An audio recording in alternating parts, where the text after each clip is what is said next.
Magandang araw po sa inyong lahat. Welcome back po sa channel ko, Home Cooking with Joyce Albior. I'm not a chef, but I love to cook and my passion is cooking.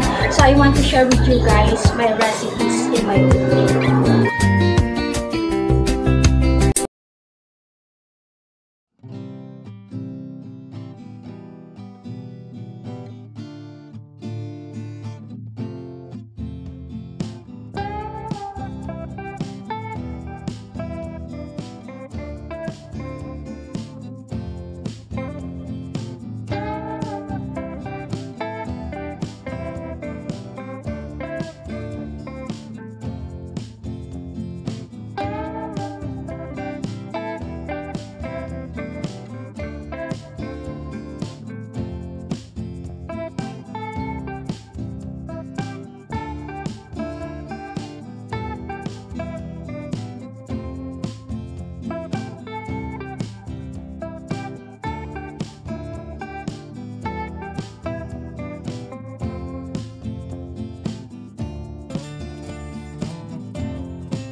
Hi guys! Welcome back to my vlog. So it's rainy day and masasaya ang ating mga halaman kasi nadiligan sila ng ulan. Ayan. So 'di ba pagka tag-ulan, healthy ang mga halaman.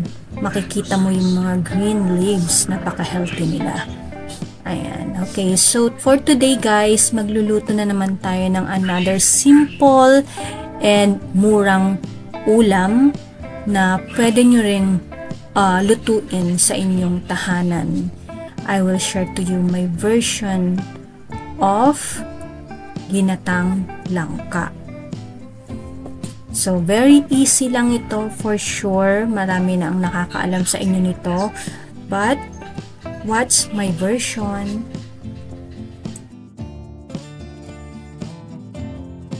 It's another cooking time with Joyce Albior, and ang iluluto natin for today ay isa na namang napakasimple at murang ulam. Ito ay ang ginataang langka. So alam nyo, less than 100 pesos, may mura at masarap na ulam ka na. So ang mga sangkap natin, of course, ito ay ang langka. So ito talaga yung langka guys, na pagka nahinog masarap. May isa pa kasing tinatawag na langka eh.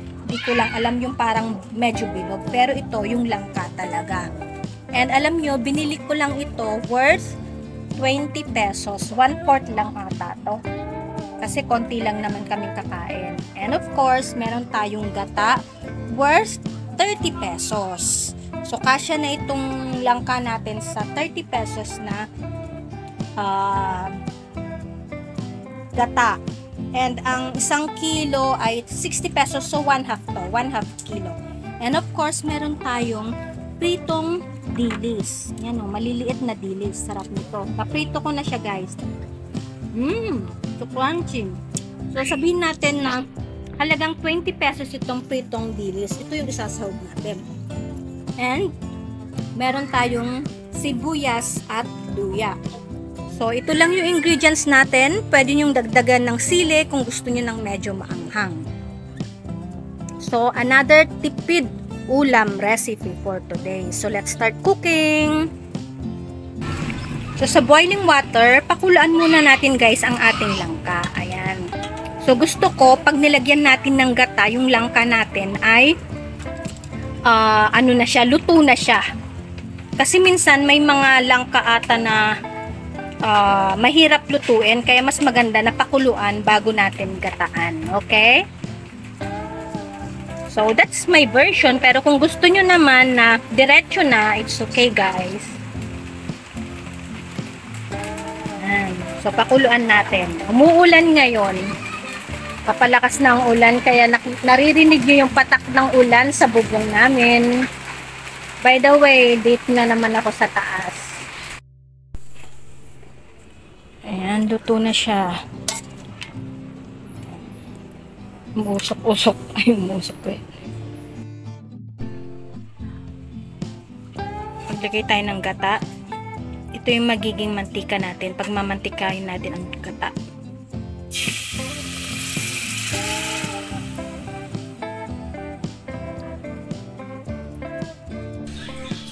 Pag medyo nagmamantika na siya, ilagay na natin ang ating sibuyas at luya. So, pagka naggagata tayo, gulay man yan or karne or isda, mas maganda or mas masarap kung may luya.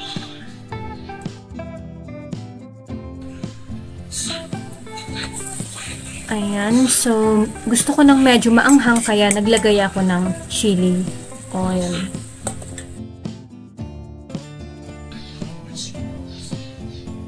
Ayan, so kung titingnan nyo, lumalabas na ang kanyang natural oil. So, hindi tayo gumamit ng any oil or butter panggisa sa ating langka. And then, okay, let's put na yung pinakuluan nating langka. So, pinakuluan ko na siya guys para at least mas madali ko na lang siyang lutuin pag nilagyan na natin ng gata. At, ang sekreto din dyan, mas makakatipid kayo sa gagamitin yung gata. Kaya, I suggest na pakuluan nyo muna yung langka, lutuan yung mabuti. Kasi masarap yung ginataang langka kung talagang medyo overcooked mismo yung langka, diba? So, isang tip yan guys. And then, of course, pampalasa natin, maglalagay ako ng patis instead na asin.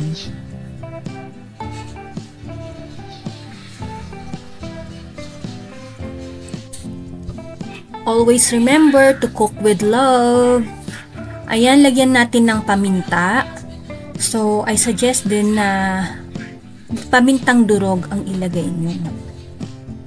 Para pag kinain natin, di mo na talaga makakain yung parang medyo bato-bato pa na paminta. And then, lagay natin yung gata. Magtira tayo ng konting gata para sa ating last na gata niya.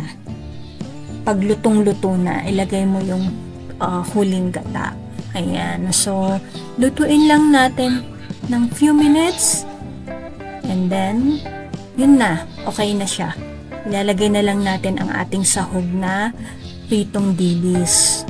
So, murang-murang ating ulam ngayon, pero masarap siya guys. Mapapa-more rice talaga.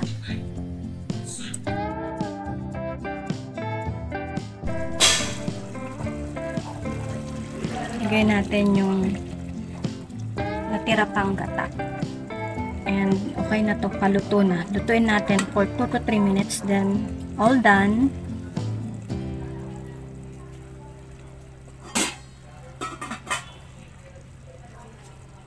Kung sahog natin, mamaya na lang natin ilagay.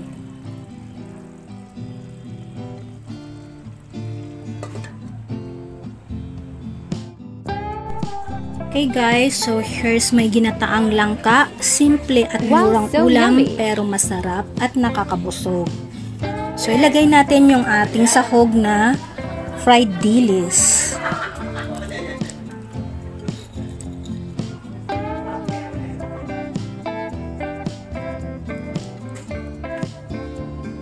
Ayan. So it's eating time!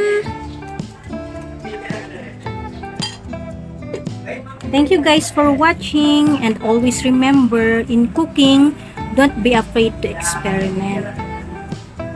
Baka yung experiment yung ano ba yun? Baka yung in-experiment yung ulam or recipe ay sobrang sarap pala na pwede nyong iserve sa inyong loved ones. Okay?